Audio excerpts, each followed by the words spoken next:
Bapak dan Ibu yang saya hormati, selamat pagi, siang, sore, ataupun malam. Pada kesempatan kali ini saya akan mempresentasikan mengenai portofolio desain produk saya, khususnya yaitu untuk produk dengan judul The Finger Blade. Perkenalkan, nama saya Brenda Syaranina, saya dari jurusan Product Design Engineering 2019, Universitas Prasetya Mulia. Sebelum memulai proses pembuatan produk, di sini ada pengumpulan datanya itu dengan proses interview dan shadowing. Interviewnya kita cari narasumber dan kemudian dari narasumber itu percakapannya direkam dan diubah ke dalam bentuk transkrip. Kemudian juga di highlight bagian-bagian paling pentingnya. Kemudian untuk shadowing harusnya secara langsung karena tapi dari PSBB jadinya kita menggunakan via YouTube, kayak menonton video-video yang berhubungan dengan aktivitas seorang ibu rumah tangga itu seperti apa. Kemudian hasil dari shadowing ini dibuat menjadi user journey map. Nah, ini adalah hasil dari interview. Di sini saya merangkum yang paling bagian pentingnya itu bahwa dari narasumber mengatakan bahwa ia tertarik dengan peralatan dapur dan menyukai produk yang simple dan fungsional, minimalis dan unik.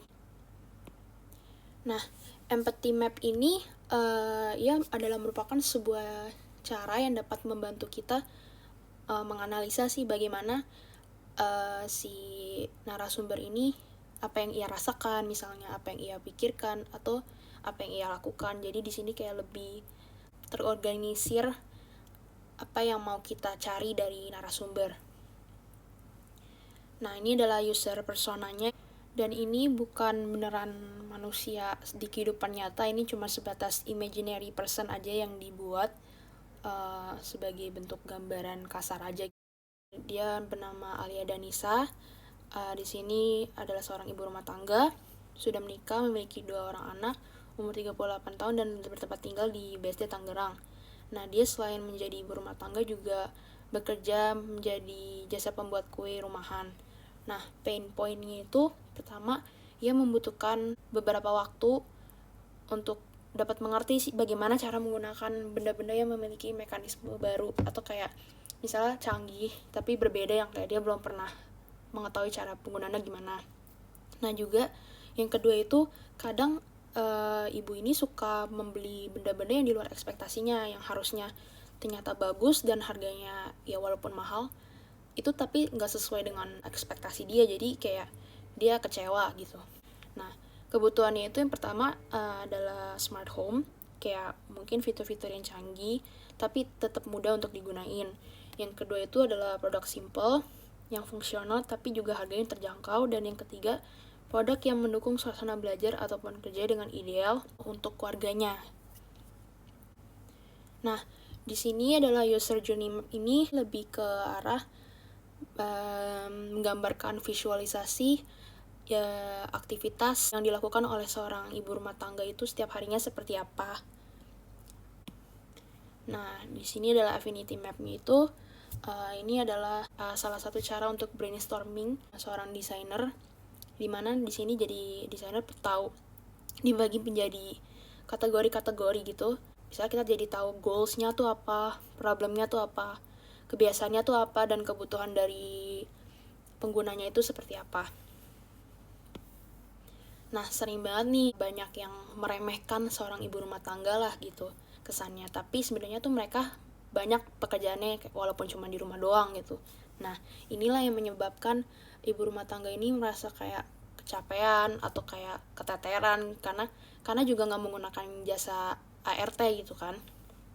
Nah, di sini jadi saya membuat problem statement-nya itu si seorang ibu rumah tangga ini tuh merasa kewalahan saat sedang menyelesaikan pekerjaan harian mereka karena mereka nggak pakai jasa ART juga dan semua pekerjaan itu harus ya selesaikan seorang diri. Nah, di sini strateginya untuk mencari pertanyaan how might we-nya itu pakai strategi go after adjectives.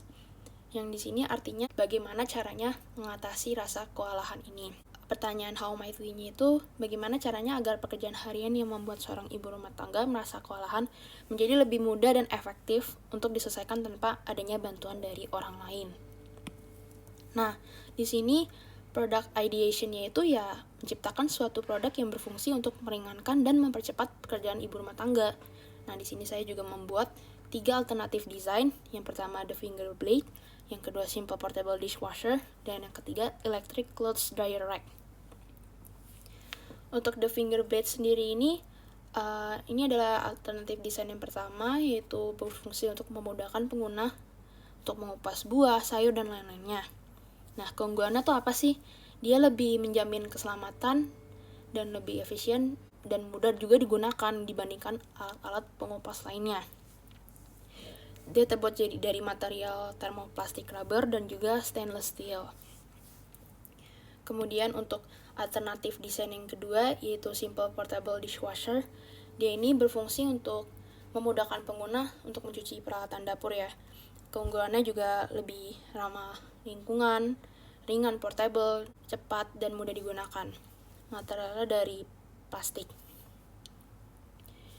Untuk yang alternatif desain ketiga, di sini saya membuat electric clothes dryer rack.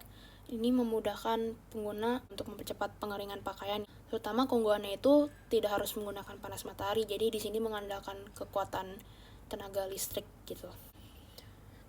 Akhirnya produk development yang saya pilih yaitu adalah the finger blade. Kenapa sih saya pilih the finger blade? Karena melihat dari proses pencarian ide-ide dan juga pengumpulan data, the finger blade itu yang paling cocok karena juga didukung oleh beberapa aspek.